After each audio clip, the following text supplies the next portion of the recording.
সবার সম্মানিত সভাপতি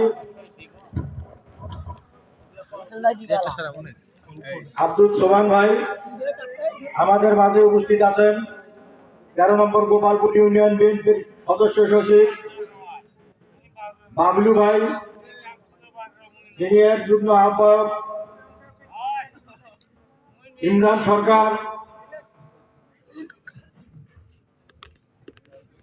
যুগ্ম আহ্বায়ক এবং সদস্যবৃন্দ। আমাদের মাঝে উপস্থিত আছেন মিঠাপুকুর উপজেলা কৃষক দলের যুগ্ম আহ্বায়ক জাহাঙ্গীর আলম, ছাত্র দল সহ শ্রমিক দল, তাঁতি দল, মৎস্যজীবী দল সহ সকল অঙ্গ সহযোগী সকলের নেতৃবৃন্দ এবং বিশেষ করে আমার সামনে যারা আছেন 13 নম্বর ইউনিয়নের 6 নম্বর ওয়ার্ডের সকল স্তরের মা বোন ভাইরা, সকলের প্রতি আমার বাংলাদেশ জাতীয়তাবাদী দল পক্ষ থেকে জাতি ধর্ম বর্ণ নির্বিশেষে সালাম, আসসালামু আলাইকুম।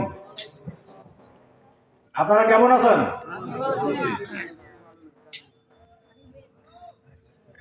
আমরা কিন্তু এই গত 5 তারিখের আগে ভালো ছিলাম না। 5ই আগস্টের আগে এই যে এখন বাজে প্রায় 9টা, রাত্রি 9টায় আমরা এই যে খোলা মাঠে দীর্ঘক্ষণ ধরে রাজনৈতিক বক্তব্য দিচ্ছি, এটা 5ই আগস্টের আগে কল্পনারও অতীত ছিল, ঠিক কিনা? আমাদের প্রত্যেকটা কথাবার্তা চলাফেরা ছিল নিয়ন্ত্রিত। আমাদের সভা সমাবেশ করার কোনো অধিকার ছিল না। বাংলাদেশে একটা ফ্যাসিজম কায়েম হয়েছিল। ফ্যাসিজমটা কি? উনি যা করবেন অন্যরা তা করতে পারবেন না, উনি যা বলবেন অন্যরা তা বলতে পারবে না। অর্থাৎ ফ্যাসিজম এমন একটা বিষয়, তারা নিজেরা যারা করবে অন্যদের করতে দেওয়া হবে না।